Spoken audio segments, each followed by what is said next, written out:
Indonesia yang positif terinfeksi virus corona Barat Ridwan Kamil minggu pagi mengeluarkan pernyataan terkait penanganan COVID-19 di wilayah Jawa Barat. Selain memperbarui data pasien dan upaya pengawasan COVID-19.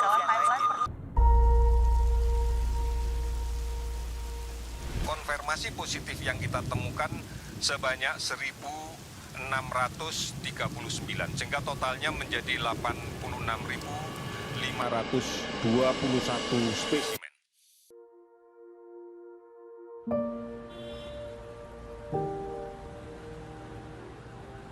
Kita tidak kebal dengan pandemi ini. Semua orang juga merasakan ketakutan yang sama. Namun kita dituntut untuk lebih beradaptasi dalam situasi pandemi saat ini agar bisa kembali beraktivitas seperti biasanya. Karena bagi kami rakyat kecil, berdiam diri di rumah bukan pilihan yang ramah untuk bertahan hidup seolah akan datang anugerah.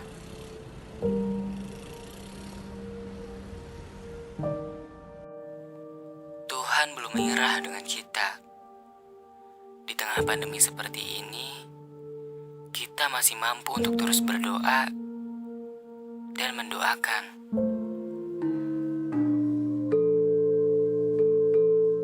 Budaya dan nilai-nilai luhur kita sebagai bangsa masih terus diwariskan dari generasi ke generasi. Dari lisan ke tulisan, dari akhlak ke perbuatan, dan dari keberagaman untuk Nusantara. Semangat persatuan kita sedang diuji dalam memahami dan saling peduli melalui pandemi ini. Dengan karakter bangsa Indonesia yang bertuhan, berbudaya, bersatu, hingga bersosial luhur, menjadi alasan bahwa kami yakin pandemi ini pasti bisa kita lalui. Tetap jaga jarak dan selalu jaga kebersihan. Indonesia kuat hadapi COVID-19.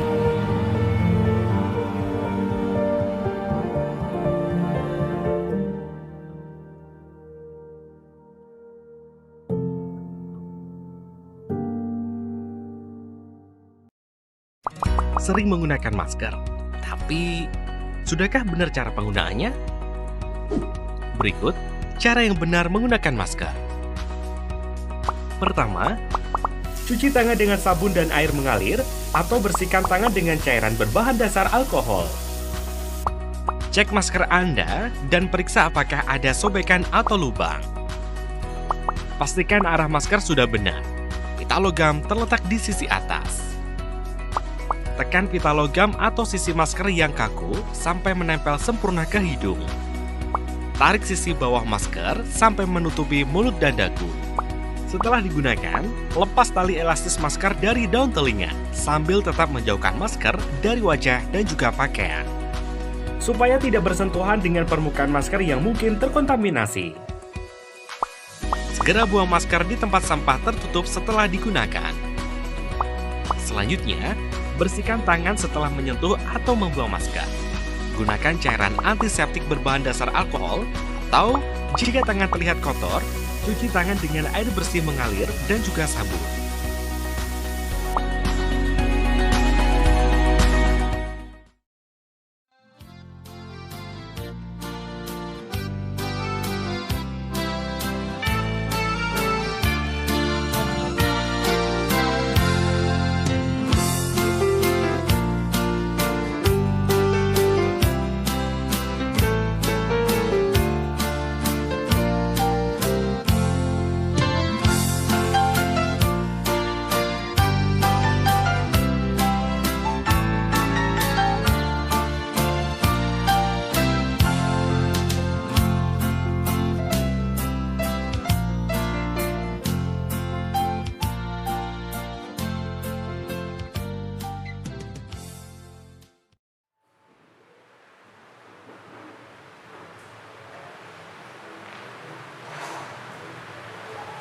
Mari kita akan berdiri dan kita akan bersama-sama memulai ibadah kita pagi hari ini. Kebaktian ini kita mulai dengan pengakuan bahwa pertolongan kita adalah di dalam nama Tuhan Sang Pencipta langit dan bumi, yang dalam kasih dan kesetiaannya tidak pernah meninggalkan buah perbuatan tangannya. Turunlah atas kita semua anugerah dan sejahtera di dalam nama Allah Bapa, Allah Anak, dan Roh Kudus. Amin.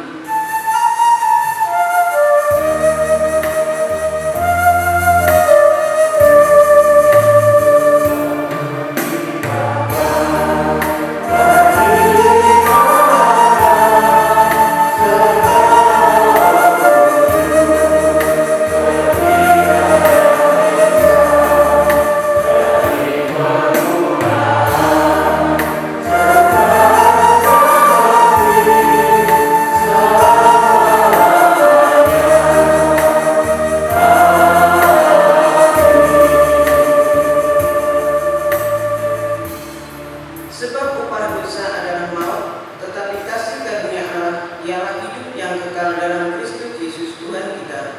Roma 6 ayat 23. Amin, amin, amin.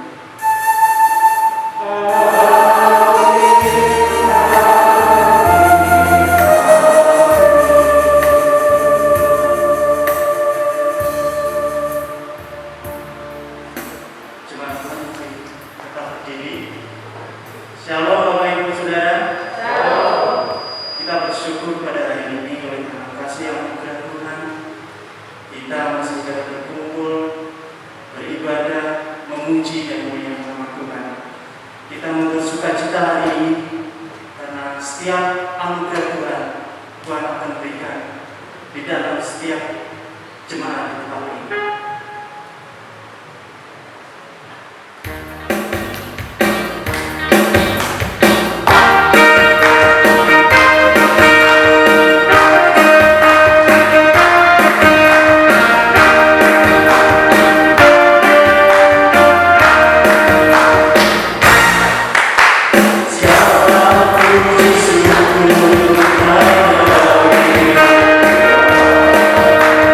Siapa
mensucikan seluruh firman Tuhan. Kita menyatakan janji Tuhan luar biasa bagi hidup kita. Campur tangan Tuhan selalu hadir di dalam setiap proses kehidupan kita.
yang akan membawa kami kepada satu pengakuan bahwa Engkau adalah Allah kami yang maha baik.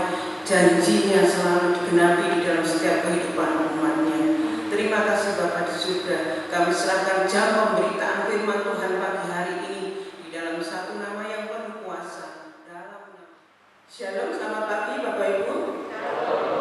Puji Tuhan, sekalipun dalam ibadah new normal kita diberi kesempatan Tuhan untuk bertemu, bersekutu, berkumpul, memuji dan memuliakan nama Tuhan.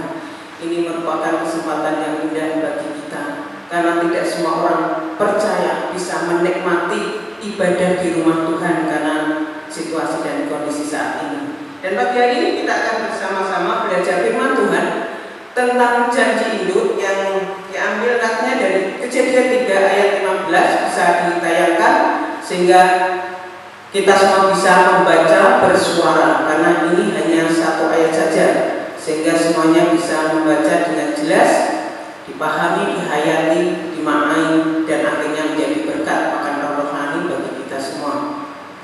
Yang tidak bawa Alkitab bisa melihat di slide ya, yang bawa Alkitab bisa dibuka Alkitabnya. Kita baca bersama-sama. 2, 3. Aku akan mengadakan permusuhan antara engkau dan perempuan ini, antara keturunanmu dan keturunannya. Keturunannya akan meremukkan kepalamu dan engkau akan meremukkan tumitnya. Amin. Ini adalah janji induk. Mungkin kita sering membaca ayat ini, tetapi mungkin kurang familiar dengan istilah ini, janji induk. Karena ayat ini pun sering dikotbahkan, tetapi janji induk itu jarang-jarang disebut. Kita harus tahu bahwa inilah yang disebut janji induk. Jadi janji yang paling kuat di antara janji-janji Tuhan yang lainnya. Namanya juga disebut janji induk, berarti janji yang sangat istimewa, yang paling kuat. Dan orang percaya harus tahu ayat-ayat yang paling penting yang akan membawa iman kita itu bertumbuh, pemahaman tentang ketritunggalan Allah itu semakin mendalam. Jadi sekalipun mungkin saat ini kita pertemuan di gereja berkurang, mungkin frekuensi pertemuan berkurang, dan juga mungkin kegiatan-kegiatan gerejawi berkurang, tetapi jangan sampai iman kita berkurang. Semangat di dalam mencintai firman Tuhan jangan sampai berkurang, karena kesempatan untuk membaca, menumbuhkan iman kita itu tidak hanya di gereja, tetapi secara pribadi. Jadi kita dengan Tuhan, pengalaman pribadi kita dengan Tuhan bisa di rumah masing-masing. Dan kita jangan sampai lengah di saat-saat seperti ini, karena situasi dan kondisi ini saat-saatnya iblis mencari mangsa yang terlena dan lengah bisa ditelannya. Anak-anak Tuhan yang imannya mengalami kemunduran bahkan kematian, itulah yang menjadi sasaran bagi si iblis. Janji induk adalah janji lahirnya juru selamat. Itu diawali dari peristiwa ataupun kehidupan yang berada di Taman Eden. Minggu yang lalu kita sudah mendengarkan tentang kehidupan di Taman Eden, yaitu Adam dan Hawa yang dihasut dan digoda oleh iblis ular tua untuk melanggar perintah Tuhan, yaitu memakan buah pengetahuan baik dan pengetahuan jahat atau buah yang terlarang. Satu-satunya yang dilarang oleh Tuhan dan di dalam taman itu, tetapi telah dilanggarnya. Nah, dari situ akhirnya manusia pertama itu diusir dari Taman Eden, harus keluar dari Taman Eden, mengalami kematian secara rohani, putus hubungan dengan Tuhan, karena mereka sudah tidak bisa kembali ke Taman Eden, karena Taman Eden sudah dijaga malaikat roh dengan pedang yang bernyala-nyala.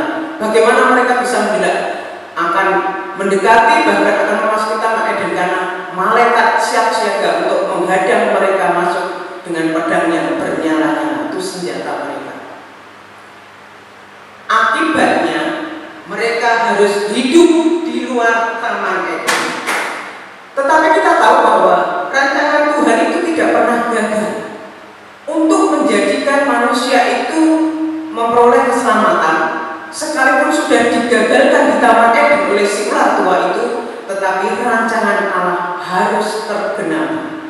Maka lahirlah janji itu.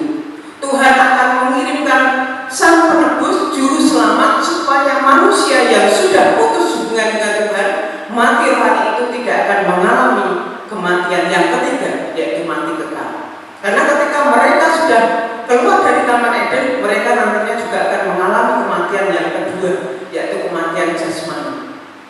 Saat mereka jatuh dalam dosa, mereka mengalami kematian yang pertama, mati rohani, putus hubungan dengan Tuhan. Dan ketika mereka hidup di luar Taman Eden, mereka nantinya juga akan mengalami kematian yang kedua, yaitu mati jasmani. Dan Allah tidak mau mereka nantinya, umat manusia seluruh dunia, akan mengalami kematian yang ketiga. Maka janji induk dilahirkan. Jadi janji induk ini dilahirkan atau diberikan Tuhan semata-mata untuk kembali menyelamatkan manusia yang sudah kehilangan keselamatan karena melanggar perintah Tuhan. Kalau kita melihat kembali bahwa hukuman terhadap dosa itu sangat mengerikan. Jadi dari ketiga pihak yang telah terlibat dalam kejatuhan manusia dihukum oleh Tuhan. Yang pertama dihukum oleh Tuhan adalah si ular tua, si iblis. Kenapa? Karena dia adalah promotor ataupun dia adalah pencetus ide untuk kejatuhan manusia dengan merayu, menggoda Hawa untuk makan buah larangan itu, membuat manusia jatuh ke dalam dosa. Maka Tuhan memberikan kutukan kepada iblis. Dari hewan yang paling cerdik di antara hewan-hewan yang lain dikutuk menjadi hewan yang terkutuk. Dari hewan yang diciptakan memiliki kelebihan dibandingkan hewan-hewan yang lain menjadi hewan yang terendah. Dari hewan yang bisa didengar suaranya mungkin oleh Hawa, mungkin suaranya juga bisa didengarkan, bahkan didengarkan oleh Hawa dan dilakukan, menjadi hewan yang paling rendah karena harus berjalan dengan perut dan makan debu tanah. Dan ini merupakan satu kekalahan dan kehinaan bagi si iblis, hukuman yang terberat bagi ketiga pribadi yang terlibat dalam kejatuhan manusia. Dan yang kedua, hukuman dijatuhkan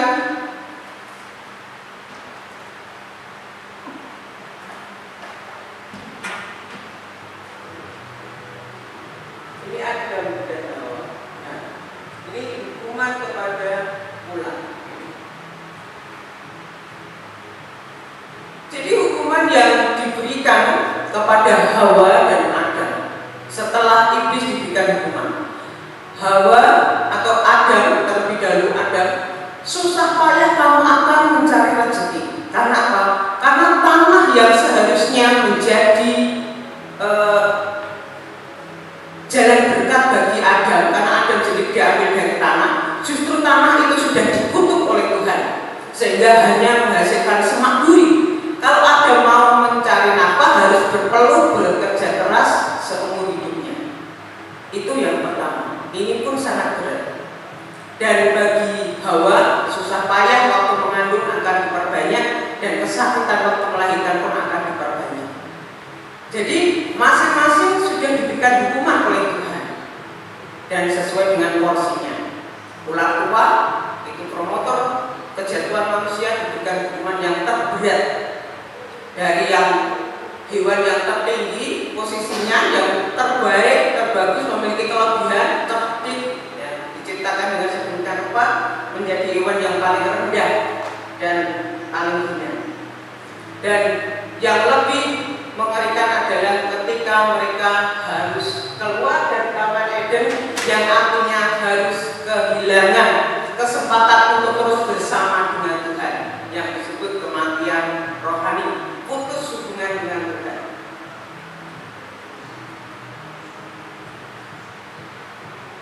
Oleh karena itu, Bapak Ibu dan Saudara sekalian, mari kita bersama-sama mempelajari tentang pelanggaran firman Tuhan itu berdampak yang luar biasa, maka kita harus berhati-hati.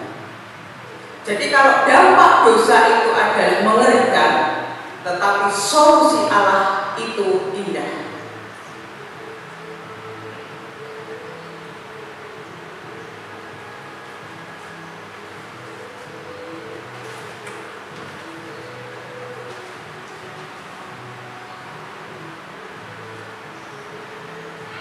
Yang pertama kita akan melihat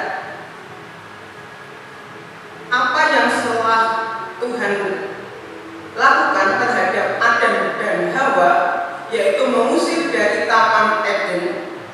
Tetapi sekalipun demikian, Allah adalah Maha Kasih, sehingga Allah pun memberikan solusi yang indah. Memang dampak dosa itu mengerikan, karena mereka harus terusir dari Taman Eden, putus hubungan dengan Tuhan, mengalami kematian rohani, mengerikan sekali. Tetapi solusi Allah itu sangat indah.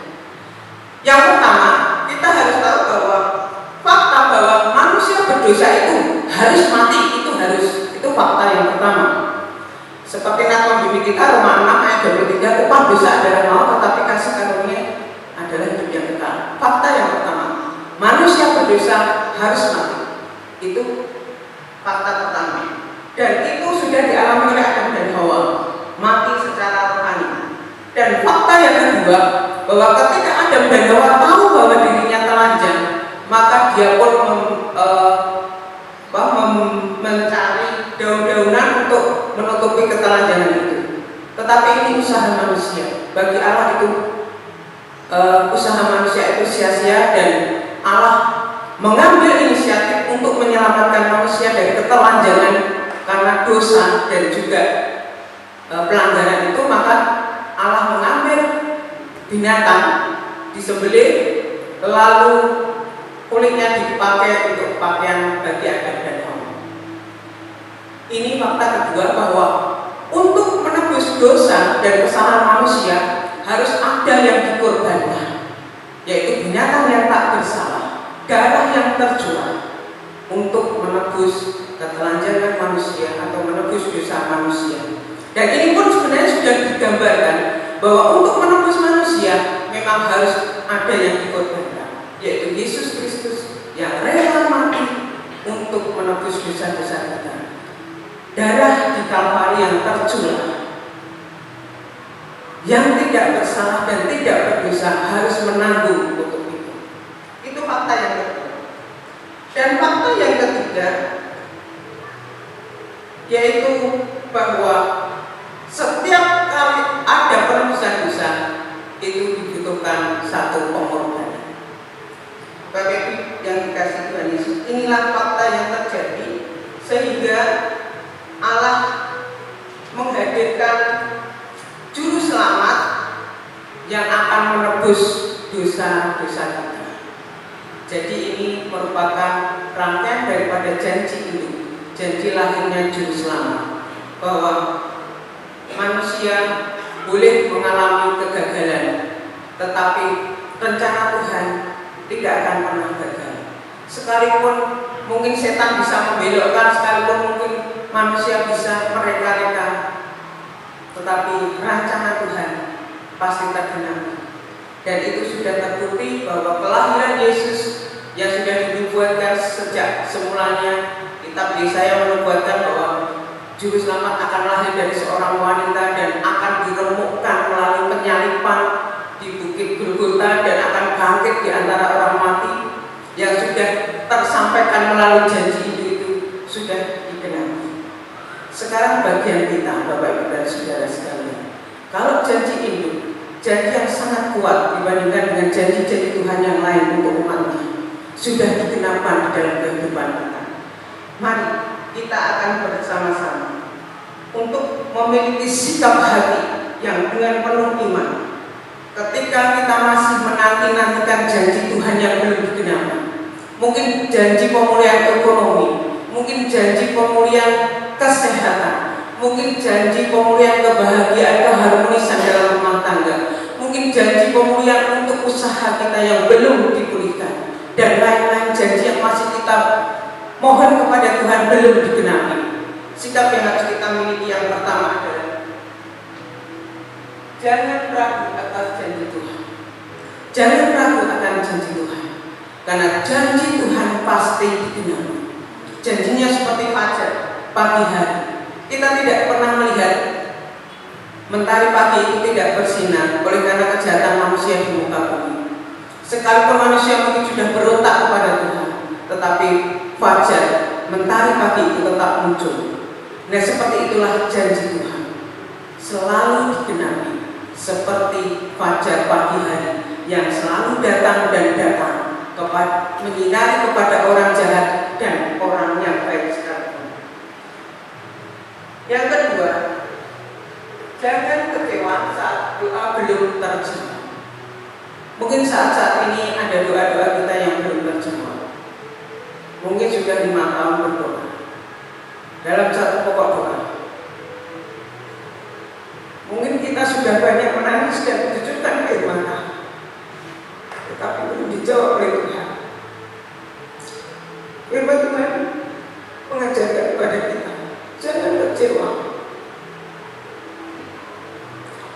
saat doamu belum dijawab. Karena kita sudah membuktikan melalui firman Tuhan bahwa Tuhan selalu menggenapi janjinya. Dan yang berikutnya yaitu kita menunggu waktu Tuhan yang terbaik. Waktu Tuhan yang terbaik. Jadi kalau Tuhan belum menjawab doa kita, kita harus melangkah yang ketiga, menunggu waktu Tuhan yang terbaik. Karena waktu Tuhan itu pasti yang terbaik. Mungkin kita menganggap Tuhan kok lama, gak datang-datang janjimu. Tuhan, sampai kapan aku sudah lelah berdoa seperti ini? Pokok-pokok doa yang seperti ini terus. Kapan Tuhan engkau menjawab? Ini waktu Tuhan. Waktu Tuhanlah yang terbaik. Kita tidak tahu kapan waktunya. Yang jelas kita harus menunggu waktu Tuhan, waktu yang terbaik yang akan diberikan kepada kita. Bapak Ibu dan Saudara yang dikasihi Tuhan, kalau kita belajar janji itu, kita diperlihatkan bahwa Tuhan itu maha baik. Janji yang kuat itu pun digenapi. Janji yang paling kuat sudah dinyatakan. Kita tinggal menunggu janji-janji yang lain, dan kita harus percaya bahwa waktu Tuhan pasti yang terbaik. Kita akan melihat bahwa jawaban Tuhan itu pasti akan ada. Mari kita akan menyikapinya dengan selalu mengandalkan Tuhan, melihat akan kuasa Tuhan. Jangan melihat kepada berapa besar persoalan yang kita alami, tapi lihat dengan mata iman betapa besar kuasa dan kekuatan Tuhan untuk sanggup menolong dalam hidup kita. Kuasa firman Tuhan yang begitu hebat dan dasar bisa memberikan kita kuat, bisa memberikan kita bisa berdiri dan terus berjuang dalam beratnya hidup ini. Jadi hanya tiga yang bisa kita lakukan. Jangan ragu atas janji Tuhan, jangan kecewa saat doa belum terjawab. Waktu Tuhan yang terbaik, nantikan waktu Tuhan yang terbaik itu dikenakan dalam kehidupan kita. Amin. Mari kita akan bersama-sama berdoa.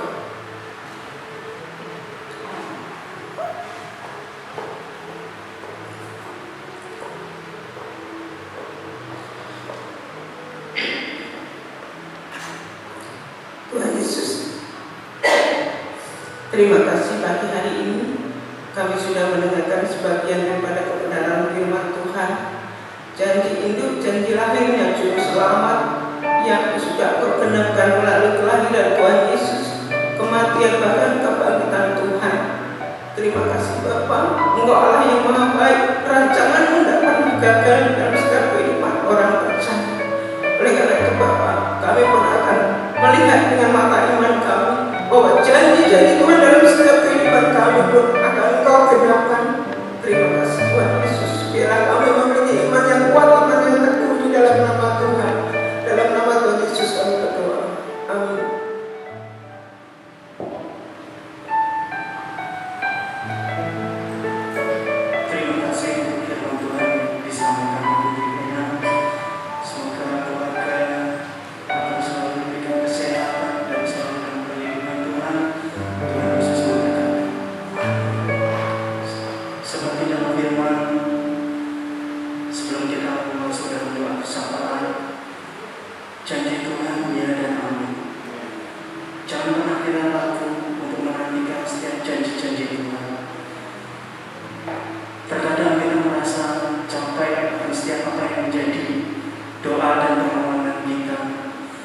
tapi Dia lebih mengerti apa yang terbaik untuk kita. Mari kita mengujikan setiap tetes air mata. Tuhan selalu memberkati kita. Karena Tuhan Yesus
Kami bersyukur Bapa, karena iman yang Kau tanamkan dalam diri kami, sehingga dengan situasi apapun kami tetap mengandalkan Engkau dan senantiasa berharap kepadamu.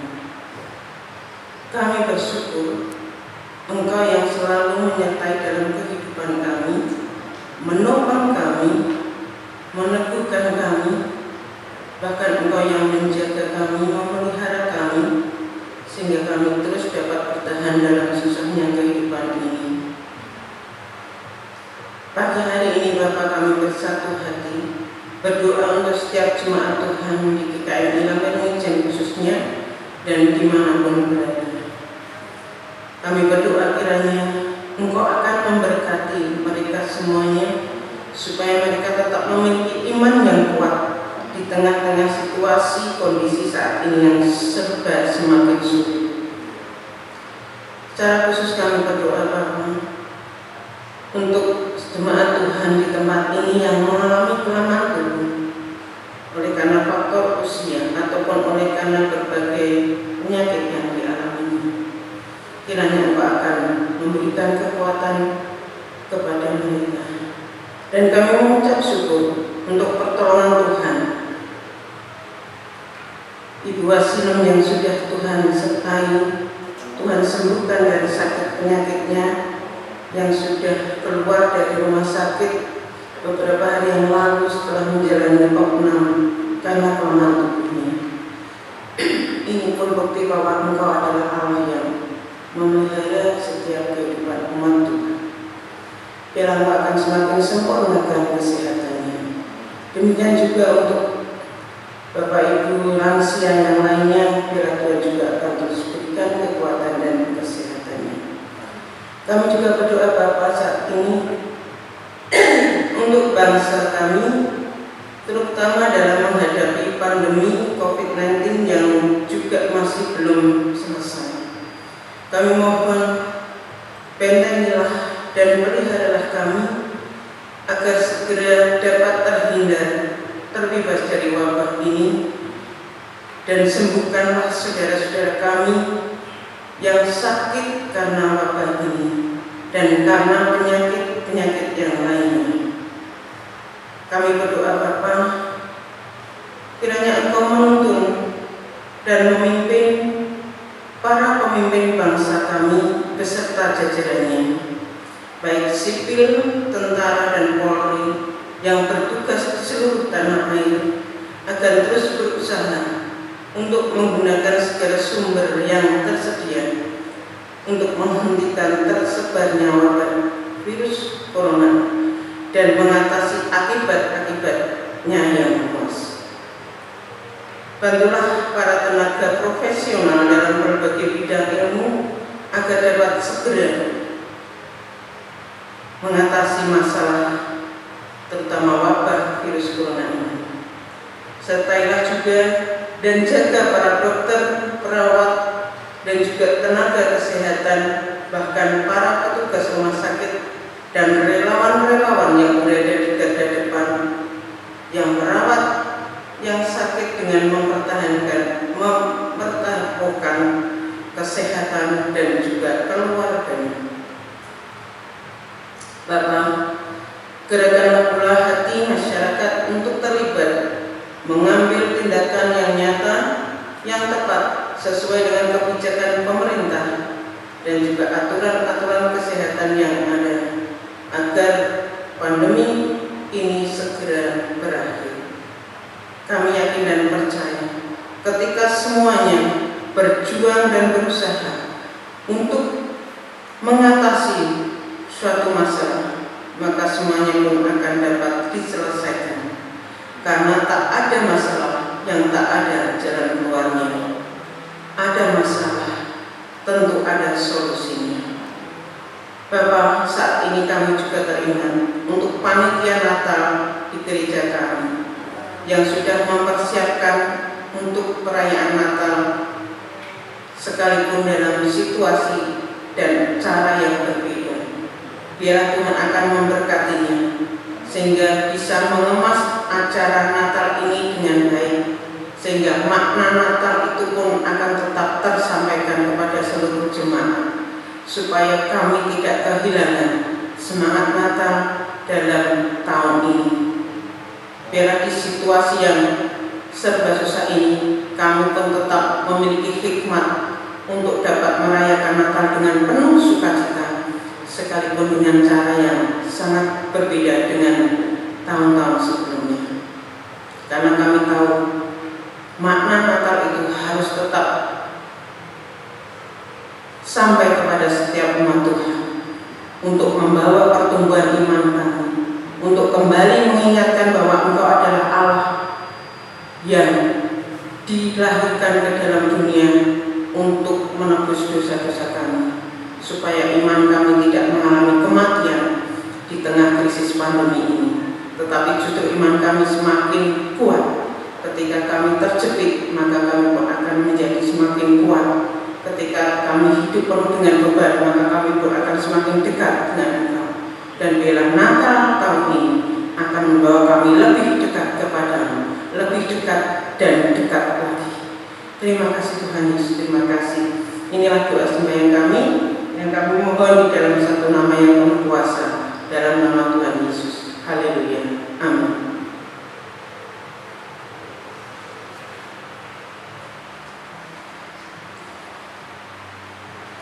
Mari kita akan bersama-sama tinggalkan tempat ini dan kita membawa berkat daripada Tuhan. Kiranya kasih karunia dari Allah Bapa dan cinta kasih Tuhan kami Yesus Kristus serta melalui persekutuan Roh Kudus akan memberkati kita semua sejak pagi hari ini sampai Maranatha Tuhan Yesus datang kali yang kedua. Haleluya. Amin.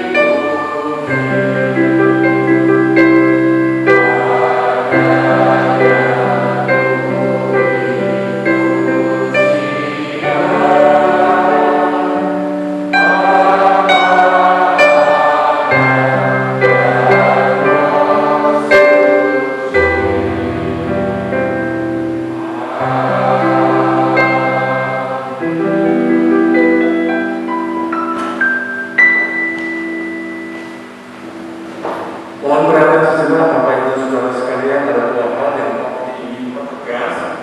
Satu, tentang ibadah selama new normal, panjenengan diberi kesempatan untuk setiap minggu boleh hadir dengan catatan panjenengan harus mendaftar di awal. Walaupun hari ini hadir, besok hadir, silakan. Tetapi yang penting Bapak Ibu sejak Senin sampai Jumat harus mendaftar terlebih dahulu. Sekarang tidak ada didaftar, panjenengan yang mendaftar. Yang kedua, untuk tabungan mata yang kemarin itu sempat dibagi kepada Bapak Ibu Saudara, bisa dikumpulkan paling lambat November minggu tanggal 16 ya. Boleh disampaikan sejak minggu ketiga nanti November, minggu ketiga sudah Bapak Ibu boleh sampaikan kepada majelis atau panitia ya, seberapapun jumlahnya. Yang penting sampaikan dengan penuh sukacita. Dan Natal tahun ini berbeda dengan Natal sebelumnya. Tuhan memberkati, salam sehat. Amin.